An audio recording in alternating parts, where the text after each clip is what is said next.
Assalamualaikum warahmatullahi wabarakatuh. Perkenalkan, nama saya Muhammad Najim.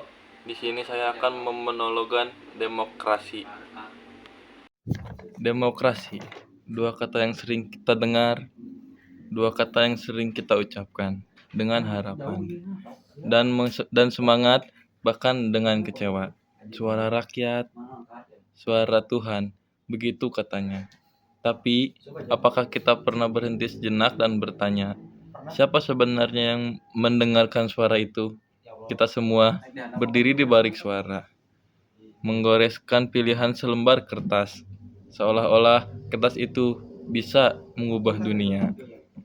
Tembok-tembok kekuasaan tetap berdiri, gedung-gedung megah masih bersinar, dan di balik jendela-jendela itu ada keputusan-keputusan yang diambil.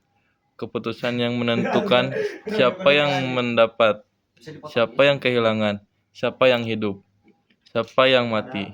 Lalu kita dengan kertas suara di tangan, merasa telah melakukan sesuatu, tapi apakah kita benar-benar melakukannya?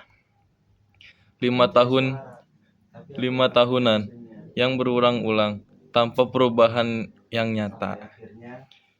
Demokrasi dalam teori adalah pemerintahan oleh rakyat untuk rakyat, tapi realitanya seringkali kita melihat kekuasaan berputar di tangan seminar orang yang memiliki uang, pengaruh, dan jaringan. Mereka yang bisa membeli waktu media, yang bisa mempengaruhi opini publik, yang bisa mengarahkan merasa dengan retorati manis. Lalu, apa yang bisa untuk kita? Hanya sekedar memilih di antara dua wajah yang sama. Atau mungkin lebih buruk, memilih yang tidak kita ketahui sama sekali. Tawamu, tangisanmu, suaramu, itu semua adalah api. Jika api padam, gelaplah kita semua.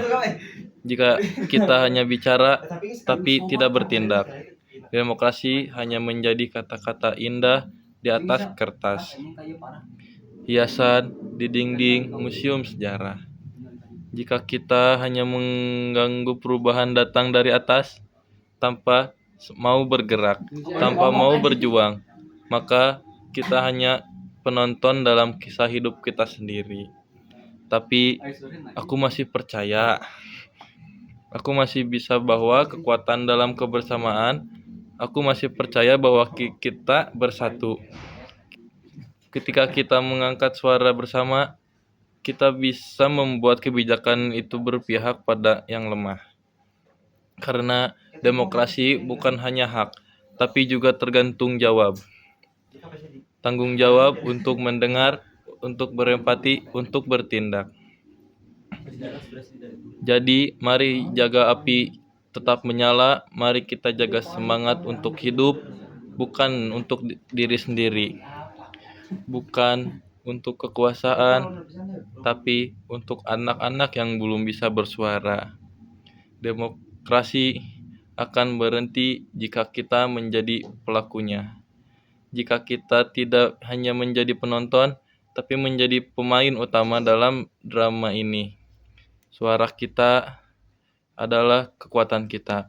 Mari kita gunakan dengan bijak, dengan keberanian, dengan cinta, karena jika tidak sekarang, kapan lagi?